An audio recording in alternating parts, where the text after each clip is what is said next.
10 days ago at Crossmaglen, there had been a massive police and army presence at the funerals of the 2 IRA men blown up by their own bomb.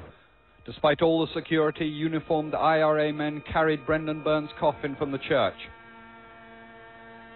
When the RUC went in, bitter clashes followed. Afterwards, there was widespread criticism of the scale of the security operation.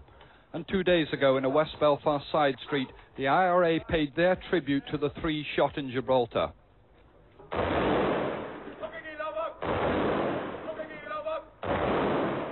Afterwards, they said they hoped the funerals would now be peaceful and dignified. The police and the family said exactly the same. And from the moment early this morning when the first coffin, that of Danny McCann, was brought out, peaceful and dignified it all was. Sinn Féin officials draped the coffin in the Irish flag, but there were no signs of uniformed men or of the police and army. Sinn Féin's Danny Morrison helped carry the coffin. McCann's burying gloves, the emblems of his IRA membership, were carried by his widow Margaret. Although large crowds were already following the coffins, it was clear that the police and army were keeping a very much lower profile than usual. Very few patrols were out on the streets, and they were keeping well away from the funerals. The army were ringing the area, checking cars and ready to move in case of trouble. Meanwhile, the McCann and Savage processions arrived at St Agnes's Church, Andersonstown, for Mass to be heard for the 2 men. As a large crowd waited outside, inside, Father Tom Toner told the congregation that if Christian rules were applied, the Gibraltar shootings were murder. Where the commandments of God apply, these killings were murder, just as the killing of soldiers and policemen is murder.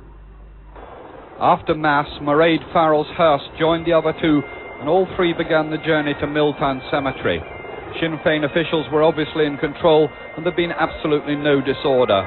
There were no soldiers or police anywhere to be seen.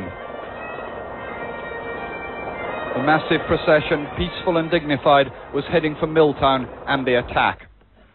Before today, Sinn Féin had called on the police and army to stay away. After the attack, their president called their low-profile collusion. To launch that attack, those involved must have had pre-notice there would be no RUC or British Army presence, as there was up until yesterday evening, around these funerals. We are asserting that they had pre-notice and that there was collusion.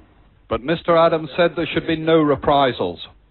An hour later, the Northern Ireland Secretary emerged from Stormont Castle to condemn the Milltown attack. The funerals were proceeding in a peaceful way and without violence until this insane and depraved attack took place. This is one of the men who committed the attack on the funeral. He's a Protestant from East Belfast, and one report in Belfast tonight says he tried to join the UDA but was turned down. The UDA tonight have categorically denied they were involved, but on Monday they held a press conference to announce their armed wing, the UFF, would be stepping up attacks on the IRA. Tonight there is sporadic disorder in Republican areas. Buses have been hijacked and set on fire, and there are reports of petrol bomb attacks. And the peace and dignity so many desired and might have achieved if only for one day looked as if they were going up in flames. David Rose, News at 10, Belfast.